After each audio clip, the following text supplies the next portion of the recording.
Hi everyone, आप सभी का स्वागत है स्टडी फाउंडेशन यूट्यूब चैनल पे।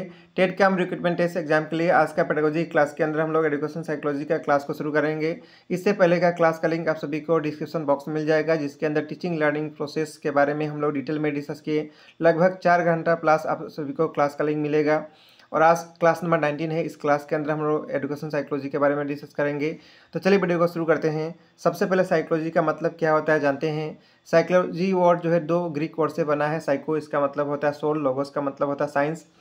साइकोलॉजी को जो है बिगिनिंग में साइंस ऑफ सोल ही माना जाता था, लेकिन बाद में इसका अलग अलग डिफिनेशन अलग अलग साइकोलॉजी के हिसाब से दिया गया। जैसे कि according to J.S. Rose psychology का मतलब होता है science of the soul. According to German psychologist William Wundt psychology का मतलब होता है the science of consciousness. Crow and Crow के हिसाब से साइकोलॉजी क्या है। Psychology is the study of human behaviour in human relationship. US psychologist J.B. Watson के हिसाब से साइकोलॉजी क्या है, साइंस ऑफ बिहेवियर। तो अलग अलग डिफिनेशन है, सभी डिफिनेशन को आप सभी को याद रखना है।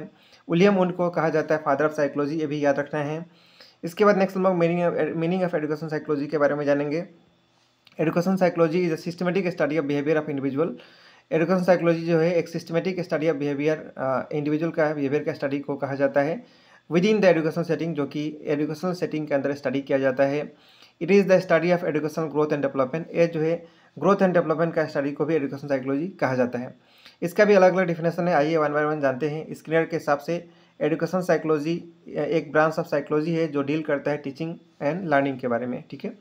According to Crow and Crow के हिसाब से education psychology describe and explain the learning experiences of individual from birth to old age. यानी एजुकेशन साइकोलॉजी जो है क्या डिस्क्राइब करता है, ये डिस्क्राइब करता है और एक्सप्लेन करता है learning experience from birth to old as.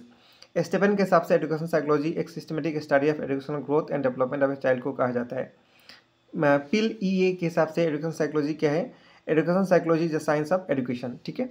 तो एजुकेशन साइकोलॉजी का अलग अलग साइकोलॉजिस्ट के हिसाब से डिफिनेशन आप सभी को याद रखना है। हेनरिक पेस्टोलॉजी जो है इनको कहा जाता है father of education psychology. Edward Thorndike को कहा जाता है father of modern education psychology. तो तीनों के बारे में याद रखना है। फादर ऑफ साइकोलॉजी कौन है, फादर ऑफ एजुकेशन साइकोलॉजी कौन है, फादर ऑफ मॉडर्न साइकोलॉजी कौन है, ठीक है। इसके बाद नेक्स्ट हम लोग डिस्कस करेंगे nature of education psychology.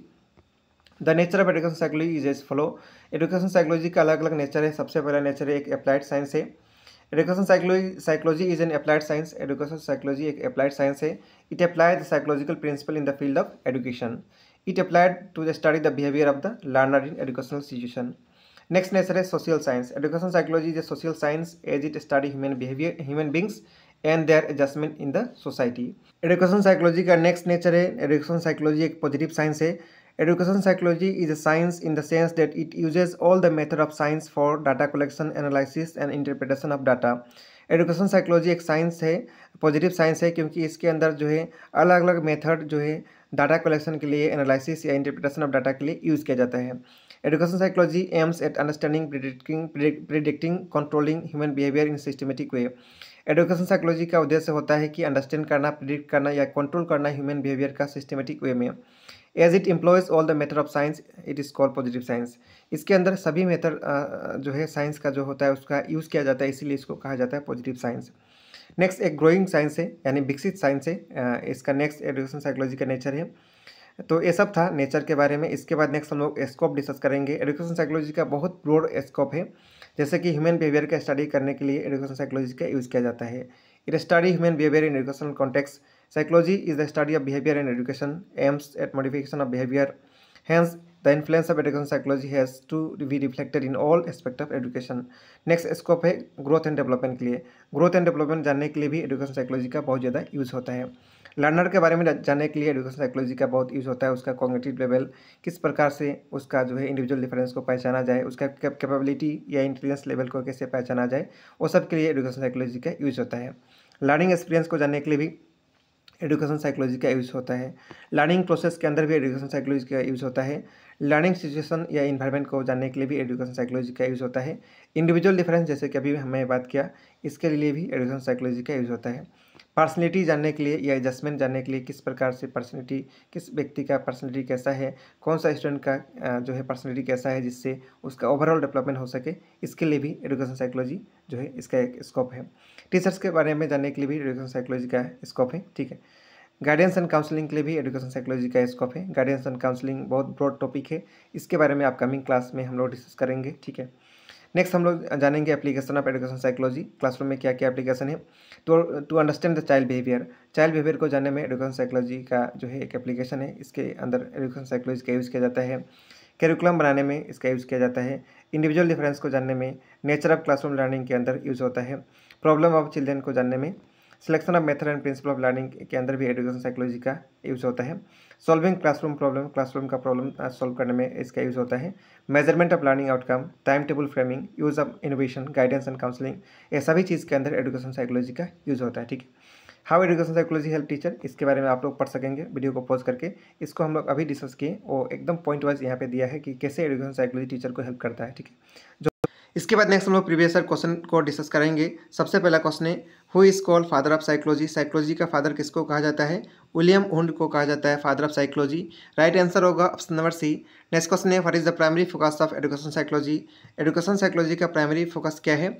Understanding teaching learning process जो है एजुकेशन साइकोलॉजी का प्राइमरी फोकस है। राइट आंसर होगा option number B. Next question है, education psychology is a branch of psychology that specifically study which of the following.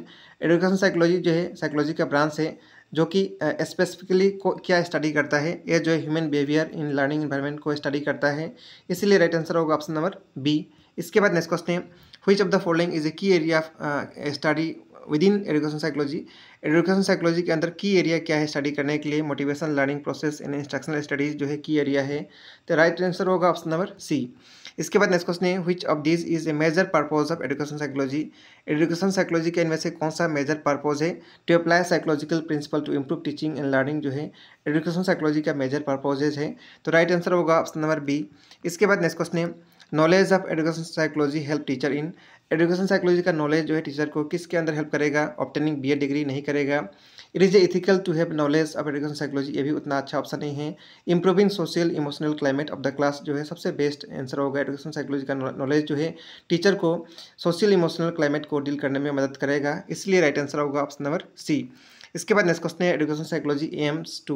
Education psychology का क्या M होना चाहिए? Improving teaching learning situation bye descending learning needs and interest, यानी बच्चों का needs और interest को समझ के लर्निंग को इंप्रूवमेंट करना जो है एजुकेशन साइकोलॉजी का इनमें से चारों में से उद्देश्य होना चाहिए, इसीलिए राइट आंसर होगा ऑप्शन नंबर सी। तो ये सब था आज का क्लास के अंदर हम लोग डिस्कस किए एजुकेशन साइकोलॉजी का मीनिंग, उसका नेचर, उसका स्कोप, ये सब डिस्कस किए। नेक्स्ट वीडियो के अंदर हम लोग इसका मेथड डिस्कस करेंगे एजुकेशन साइकोलॉजी का। मिलेंगे नेक्स्ट क्लास के अंदर। Thank you.